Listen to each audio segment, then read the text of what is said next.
Hello, everyone, and welcome to the Eldritch Archives. Today I have a short story from the excellent weird fiction author Clark Ashton Smith. This audiobook is a bit of an experiment. You might notice there are some additions to the video of this audiobook. I usually just use a static image when I make the video for an audiobook, but I was thinking it might be interesting to make something that is a bit more entertaining to look at. Let me know what you think. Now, I hope you enjoy this audiobook.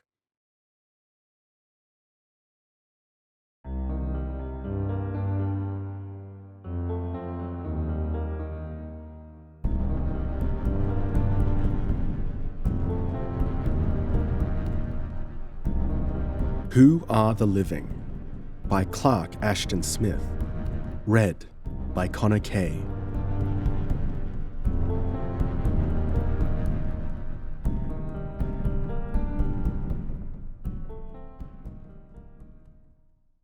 I find it peculiarly difficult to express the exact nature of the sentiment which Tomaron had always evoked in me.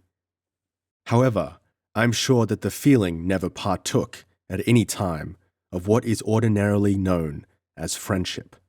It was a compound of unusual aesthetic and intellectual elements, and was somehow closely allied in my thoughts with the same fascination that has drawn me ever since childhood toward all things that are remote in space and time, or which have about them the irresolvable twilight of antiquity. Somehow, Tomaron seemed never to belong to the present, but one could readily have imagined him as living in some bygone age. About him there was nothing whatever of the lineaments of our own period, and he even went so far as to affect, in his costume, an approximation to the garments worn several centuries ago. His complexion was extremely pale and cadaverous, and he stooped heavily from poring over ancient tomes and no less ancient maps. He moved always with the slow, meditative pace of one who dwells among far-off memories and reveries, and he spoke often of people and events and ideas that have long since been forgotten. For the most part, he was apparently unheedful of present things, and I felt that for him the huge city of Ptolemades, in which we both dwelt, with all its manifold clamour and tumult, was little more than a labyrinth of painted vapours. There was a like vagueness in the attitude of others toward Tomaron, and though he had always been accepted without question as a representative of the noble and otherwise extinct family from whom he claimed descent, nothing appeared to be known about his actual birth and antecedents. With two servants who were born deaf-mutes, who were very old, and who likewise wore the raiment of a former age, he lived in the semi-ruinous mansion of his ancestors, where, it was said, none of the family had dwelt for many generations. There he pursued the occult and recondite studies that were so congenial to his mind, and there, at certain intervals, I was wont to visit him. I cannot recall the precise date and circumstances of the beginning of my acquaintance with Tomaron, though I come from a hardy line that is noted for the sanity of its constitution. My faculties have been woefully shaken by the horror of the happening with which that acquaintance ended. My memory is not what it was, and there are certain lacunae for which my readers must contrive to forgive me.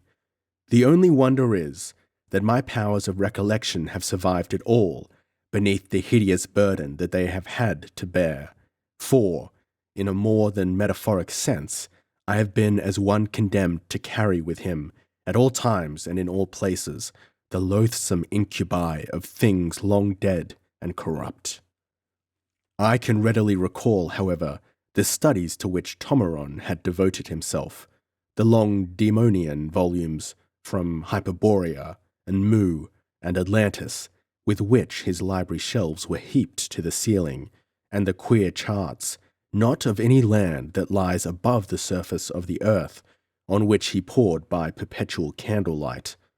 I shall not speak of these studies, for they would seem too fantastic and too macabre for credibility, and that which I have to relate is incredible enough in itself. I shall speak, however, of certain strange ideas with which Tomaron was much preoccupied, and concerning which he so often discoursed to me in that deep, guttural, and monotonous voice of his, that had the reverberation of unsounded caverns in its tones and cadences.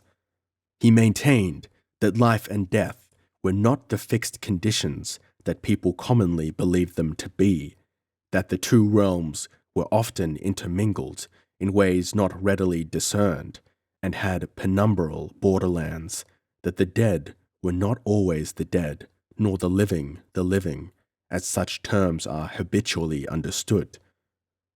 But the manner in which he spoke of these ideas was extremely vague and general, and I could never induce him to specify his meaning or to proffer some concrete illustration that would render it more intelligible to a mentality such as mine that was unused to dealing in the cobwebs of abstraction. Behind his words there hovered, or seemed to hover, a legion of dark, amorphous images that I could never formulate or depict to myself in any way until the final denouement of our descent into the catacombs of Ptolemaides. I have already said that my feeling for Tomaron was never anything that could be classified as friendship, but even from the first I was well aware that Tomaron had a curious fondness for me, a fondness whose nature I could not comprehend, and with which I could hardly even sympathize. Though he fascinated me at times, there were occasions when my interest was not unalloyed with an actual sense of repulsion. At whiles, his pallor was too cadaverous, too suggestive of the fungi that had grown in the dark, or of leprous bones by moonlight, and the stoop of his shoulders conveyed to my brain the idea that they bore a burden of centuries through which no man could conceivably have lived. He aroused always a certain awe in me, and the awe was sometimes mingled with an indeterminate fear. I do not remember how long our acquaintance had continued, but I do remember that he spoke with increasing frequency toward the end of those bizarre ideas at which I have hinted.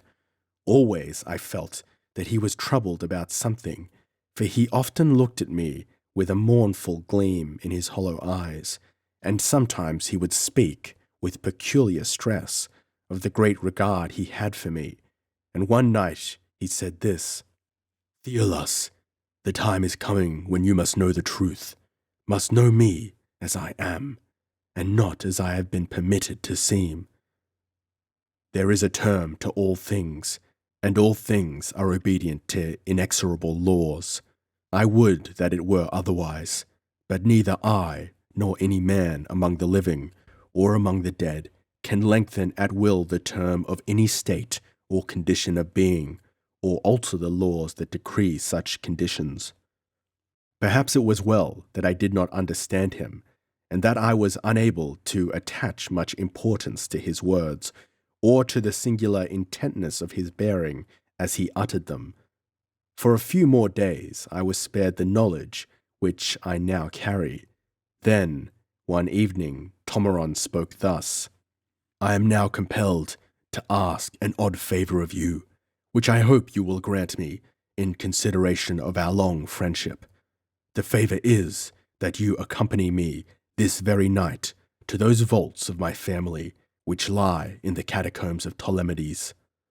Though much surprised by the request, and not altogether pleased, I was nevertheless unable to deny him.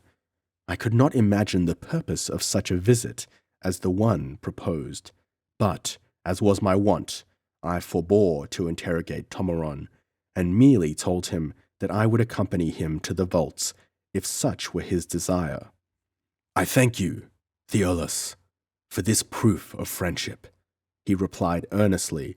"Believe me, I am loath to ask it, but there has been a certain deception, an odd misunderstanding which cannot go any further. Tonight you will learn the truth."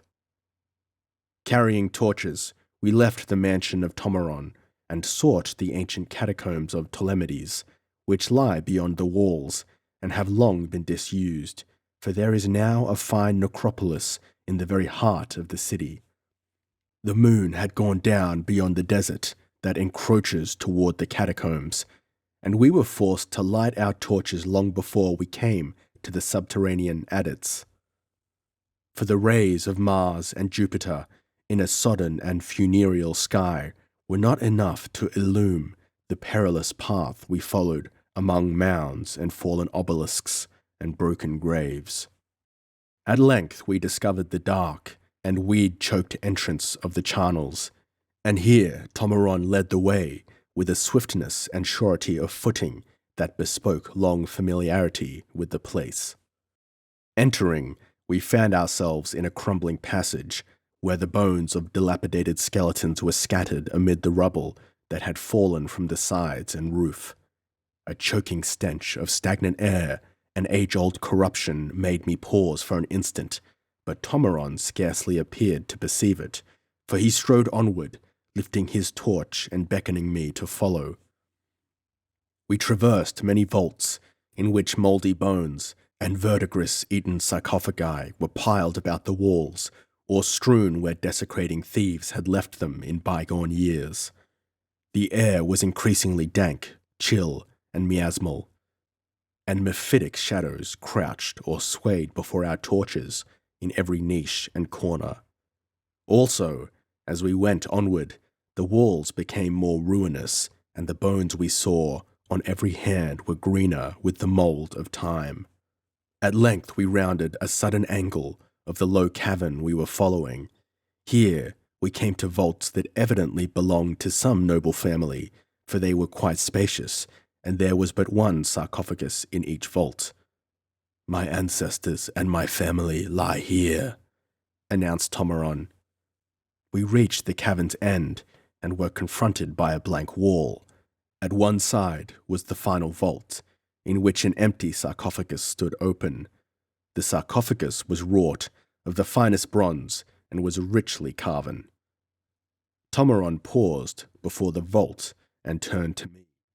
By the flickering, uncertain light, I thought I saw a look of strange and unaccountable distress on his features. "I must beg you to withdraw for a moment," he said in a low and sorrowful voice. "Afterward you can return." Surprised and puzzled, I obeyed his request and went slowly back along the passage for some distance. Then I returned to the place where I had left him. My surprise was heightened when I found that he had extinguished his torch and had dropped it on the threshold of the final vault, and Tomeron himself was not visible anywhere. Entering the vault, since there was seemingly no other place where he could have hidden himself, I looked about for him, but the room was empty.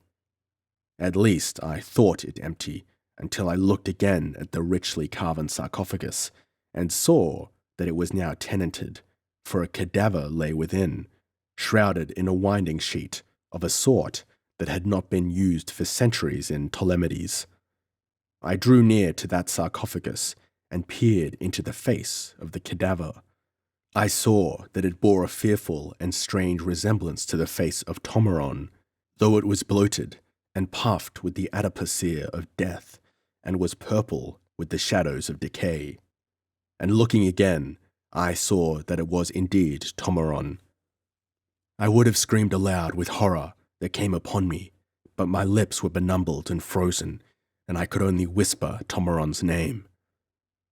But as I whispered it, the lips of the cadaver seemed to part, and the tip of its tongue protruded between them, and I thought that the tip trembled, as if Tomeron were about to speak and answer me. But gazing more closely, I saw that the trembling was merely the movement of worms as they twisted up and down and to and fro and sought to crowd each other from Tomeron's tongue.